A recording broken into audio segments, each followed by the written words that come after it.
বন্ধু, তো শ্বশুর বাড়ির ওই দিকের মাইয়াগুলা কেমন রে? হঠাৎ করে আমার শ্বশুর বাড়ির ওইদিকে মাইয়াকে খোঁজ খবর নিতেছস, কারণটা কি? আরে বন্ধু, বুঝোস না, বয়স তো মোটামুটি ভালোই হইলো, এবার একটা বিয়া শাদী করা দরকার। তোরা তো সবাই বিয়া শাদী কইরেই ফালাইলি। তোর কিরকম মেয়ে পছন্দ আমার খালি ক। আমার কটা দুষ্ট বান্ধবী আছে, নাম্বার লাগবে নাকি তোর? না রে, লাগবো না।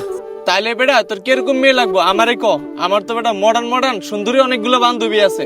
আরে বেটা না, ওইসব মডার্ন মাইয়া বিয়া করুন যাইবো না। পরে দেখা যাইবো বিয়ার পরে আমার দিয়ে ওর কাপড় চোপড় ধোয়াইবো, ভাত তরকারি রান্না করাইবো। আচ্ছা বন্ধু, তুই সত্যি করে কসে আসলে কি তুই বিয়ে করবি? আরে ভাই, বিয়া তো করমই। তোর সাথে কি আমি শুধু শুধু মজা করতেছি? বিয়ে যেহেতু করবি তাহলে একটু দেখে শুনেই করিস, কারণ এই যুগের মেয়েরা একটু বেশি স্মার্ট।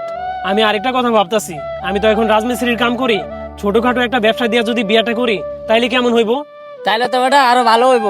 তাইলে তুই একটা ব্যবসা দাঁড় করা, তারপর বিয়াটা কর, ওইটাই ভালো হইব।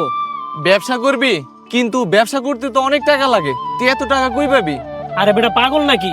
আমি 5 বছর ধরে রাজমিস্ত্রির কাম করি, শুধুমাত্র শুক্রবারে একটু বয়া থাকি, তাছাড়া প্রতিদিনই কাম করি। কাম করে এই পর্যন্ত যত টাকা ইনকাম করছি সব টাকাই আব্বার কাছে দিছি, আব্বা ওই টাকা জমা করে রাখছে।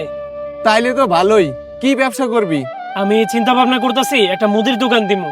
বন্ধু, আমার কাছে ভালো একটা ব্যবসার আইডিয়া আছে। পুরো ভিডিওটা দেখতে চাইলে এখানে ক্লিক করুন।